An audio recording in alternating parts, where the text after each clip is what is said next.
American Catholic History is brought to you by the Star Quest Production Network and is made possible by our many generous patrons. If you'd like to support the podcast, please visit sqpn.com/give.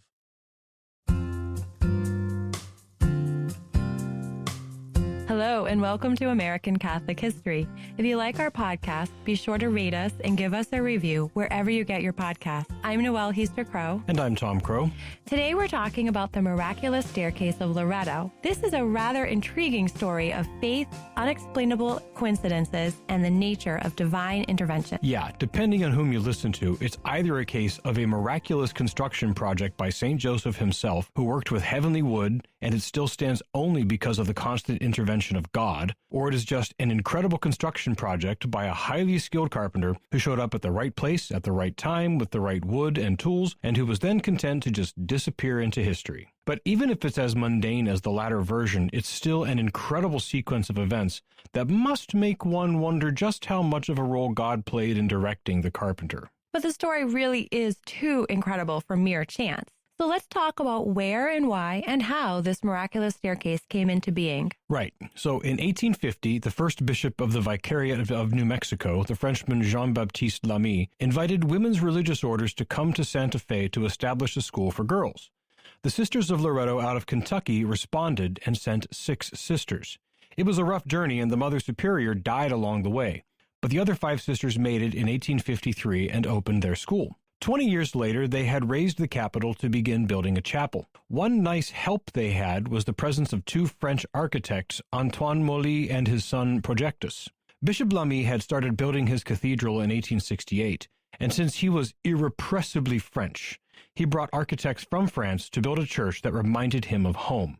And if you ever go to Santa Fe and see the Cathedral Basilica of St. Francis of Assisi, it is a beautiful Romanesque revival church, but it is strikingly out of place amidst the adobe and typical Southwestern architecture of Santa Fe.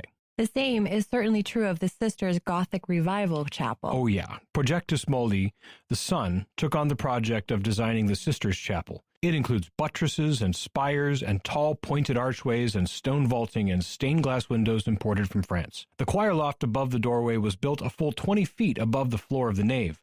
This chapel, dedicated as Our Lady of Light, was actually patterned after Sainte-Chapelle in Paris, which was Bishop Lamy's favorite church. And if you've been to Sainte-Chapelle, you understand why. This church was substantially completed and was consecrated in 1878, but one of the last things to be completed was the staircase to the choir loft. The complication is that the architect, Projectus Molly, died in 1879 without leaving plans for any staircase. Other builders were brought in, but all they could suggest was building a conventional staircase. This wasn't an option due to how much floor space it would take up, reducing the amount of seating to an unacceptably low number. So the good sisters did what any God-fearing community of religious women would do. They prayed a novena to St. Joseph, the patron saint of carpenters. Exactly. Some priest friends of mine, when they ask religious women to pray a novena for a very specific intention, refer to it as calling in an airstrike. They say the prayers never fail and are frequently answered in spectacular, if unexpected, ways. This one certainly seems to fit that bill. Spectacular and completely unexpected. And how? So the sisters prayed a novena to St. Joseph. On the 9th day of the novena, a carpenter showed up at their door with a cartload of wood, some very basic hand tools, and an offer that they couldn't refuse. He would build them a staircase that would not interfere with their seating. All he asked in return was that he be left alone to work. The sisters agreed. The only time they were in the chapel for the ensuing months that he worked was for their prayer, during which time he would leave. The sisters reported noticing wood soaking in large vats of water, but not much else. Months later, when the project was completed, the carpenter vanished as quietly as he had arrived, not even showing up for the banquet the sisters had prepared to thank him. He was gone. He was gone. There was no record of him anywhere. No bill. None of the lumber yards or building supply sellers had any records of him making any purchases. Nothing. Everything he used he had brought with him, and then he disappeared. So what kind of a staircase did he leave behind? An entirely improbable one. It is a spiral staircase that makes 2 complete 360-degree turns as it rises 20 feet. Now, spiral staircases were nothing new. But this one has no central supporting column, just the inner and outer wooden stringers bent round into helixes. So if you think of what DNA looks like, that's what we're talking about. And he included no special connectors to anchor it at the top or the bottom. To accomplish the helix shape is no small feat. I've dabbled a bit in fine woodworking. My dad actually started a cabinetry and carpentry business the year that I was born, so I grew up around woodworking, its tools and techniques, and how wood behaves. To make the helix, the pieces of wood had to be bent in two directions. Now, bending wood in one direction is difficult but doable, given time, vats of water, and the right clamps and forms. But bending wood in two directions is extremely difficult. The grain structure of the wood really resists. So to do this alone, and to accomplish the level of precision needed to make this staircase as perfectly as he did, well, that's where the divine intervention really starts entering in. And he used no nails in construction, only wooden pegs and some glue. The wood that it is made of is another mystery. It is definitely some sort of spruce, but it is not a species native to southwestern United States. The nearest it would come from would be somewhere in Canada. So there are multiple mysteries surrounding this staircase. Yes. Who was the carpenter? Why did he arrive on the same day they were finishing their novena to St. Joseph? Where did he get the wood, and why did he bring it so far? And how did he build that amazing staircase by himself with such basic tools? And one more fun element, the staircase has exactly 33 stairs. A pretty significant number for Christians. Certainly, the age Christ was when he was crucified.